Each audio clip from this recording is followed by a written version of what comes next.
Cat on the Run is an action-packed and humorous cautionary tale about the fickle nature of social media. Ahead on this edition of the Kids Bookshelf, we'll take a look at the book, which is intended for 6 to 12-year-olds, and talk with the author, Aaron Blabey. From the mastermind behind The Bad Guys comes an explosive new adventure. Princess Beautiful, #1 cat video star, and fugitive from the law. Here is the famous feline seen here trying to end the world. She claims she's innocent, but we all know this is the face of evil. The world's most wanted criminal has narrowly escaped custody and is now at large. Everyone, everywhere is hunting for this cat on the run. Welcome to the Kids Bookshelf. I'm Dan Skinner. I requested and was provided with a copy of the book, but the video is not sponsored. Aaron Blabey is a #1 New York Times bestselling author with over 45 million books in print. He's the creator of the 3 globally popular book series, The Bad Guys, Pig the Pug, and Thelma the Unicorn. His series, Bad Guys, has spent well over 100 weeks on the New York Times bestsellers list and was adapted into an animated movie by Dreamworks in 2022. He joins us to talk about a new series, Cat on the Run, with the opening book being Cat on the Run in Cat of Death. Aaron, welcome to the program. Thank you, Dan. It's nice to be here. Tell us about the inspiration for the new series, Cat on the Run. Well, Cat on the Run is the story of the world's #1 cat video star who gets accused of a crime she didn't commit and has to go on the run, but because she's so famous, that is easier said than done. And it was inspired, I think, largely by the fact that I've been watching my kids deal with social media over the last couple of years. My kids are 15 and nearly 18. But I just thought it would be a fun idea to do an action comedy for kids about how quickly the internet can turn on people.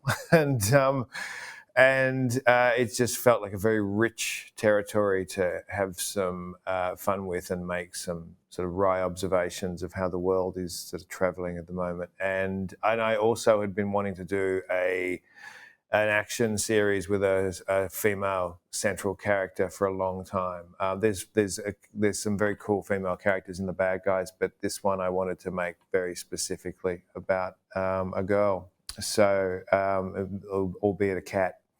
So yeah, it's I've just finished, actually. It's a 3-part series, and it's the tone and shape of it is very much like, the best way I can describe it is a social media version of The Fugitive with a cat. Yeah, exactly. I caught that because there's a specific scene in the book where the Cheeseman character is telling his deputies to search for the cat, and he's delivering basically the same lines as Tommy Lee Jones in The Fugitive. I wanted to give Tommy Lee a little nod in that scene, yes.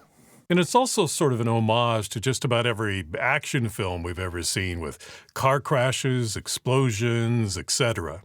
Well, look, it's the game that I play when I make books for kids. Is that I think in an era where kids are just so wildly oversaturated with options for entertainment, with the stories and the books that I make, I think of them as an opportunity to do whatever is the most exciting way to convey the story and the message that I want to tell, and how can I do that in book form? And this was a really lovely opportunity to parody a bunch of, and I'm a giant movie fan, so it's very easy for me to think of sequences in movies that I've loved in the past and then make fun of them. It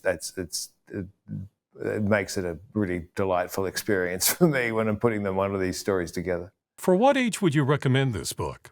It's set in the same universe as The Bad Guy, so it's the same age group. It's sort of 6 to 12. What is it about writing for this age group that appeals to you?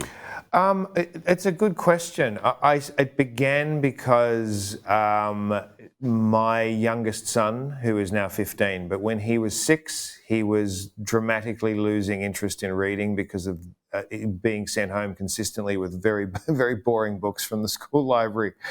And I wanted to do something that would make him laugh and make him want to read a book.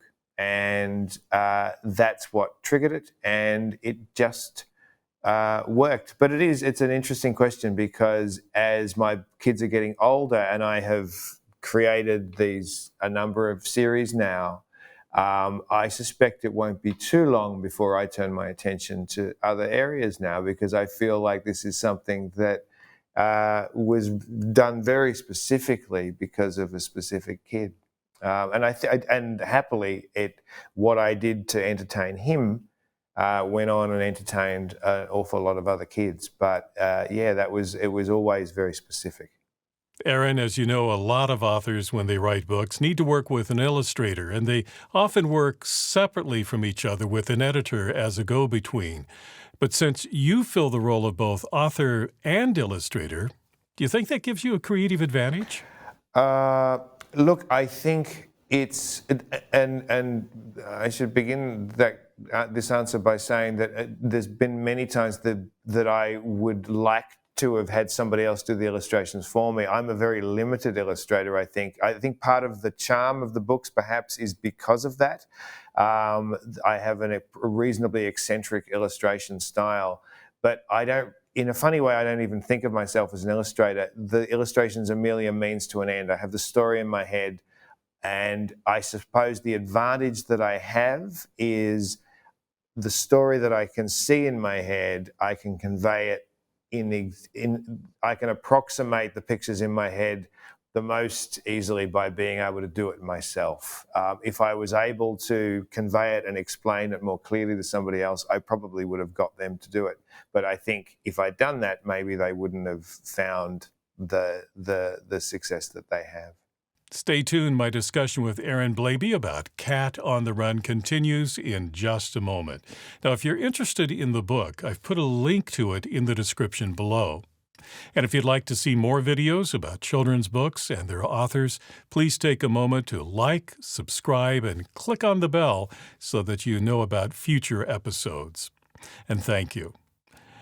Aaron, I'm interested in your process. You mentioned that you're a movie buff and that Cat on the Run was inspired in part by the Fugitive movie. So when you were developing the story for Cat on the Run, did you think of it cinematically? Yeah, I do. With the bad guys and with Cat on the Run, absolutely. In many ways, it's like a movie playing in my head, and the book is my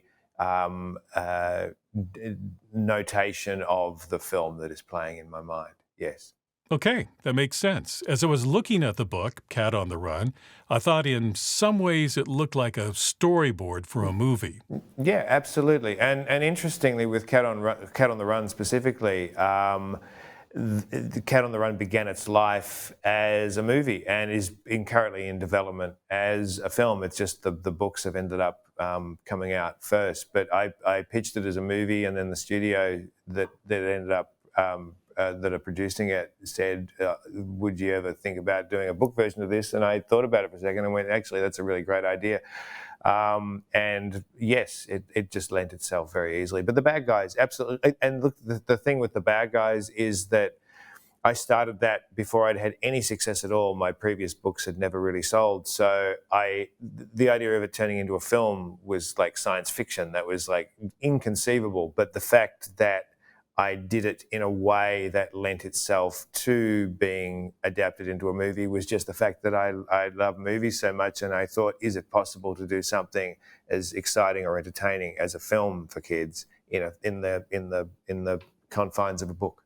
Well, there's a lot of excitement here, but obviously a lot of humor along the way as well. I assume that's in part an expression of your personality, but also as a way of reaching that age group. Why do you think that humor is so important for these kids?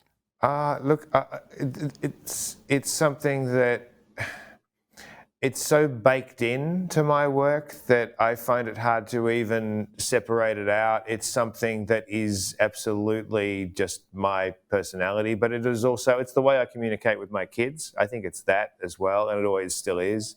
And especially at that age, like when I was writing for my youngest when he was 6, I was just always trying to make him laugh. And it seemed like the best way to engage him. If the story was exciting and funny, then it seemed like a very easy way to keep his attention. In fact, what I would often do is with shorter stories and picture books, I would often test run them by waiting until my kids were preoccupied playing on the Xbox or something when they didn't want to be disturbed, and the last thing they want to do is read a book. And I would say, can you just read this? And they would take it, and if I got a laugh from what they read, I knew it was working. So yeah, I think... And I also visited lots of schools. I haven't done it in years, but I went to almost 200 schools, and I used to road test new books at schools like a stand-up, I guess, test new material in front of an audience. And it was kind of hard work, but it was really incredibly useful learning where to pitch stuff for kids. In the notes to the book, you state that you wanted to be in films, but you were a bad actor, and that career didn't work out. So you set a goal of becoming an author, but that wasn't going well either at first. Yeah. So tell us about your journey to become a successful author. I did. I was a dreadful actor, and I tried to do that for a long time. But the reason I was an actor, I think, was because I loved movies. And as a teenager, I decided, well, if I love movies, maybe I should be in movies. But it made much more sense for me to be on the other side. But the deadline was simply the fact that I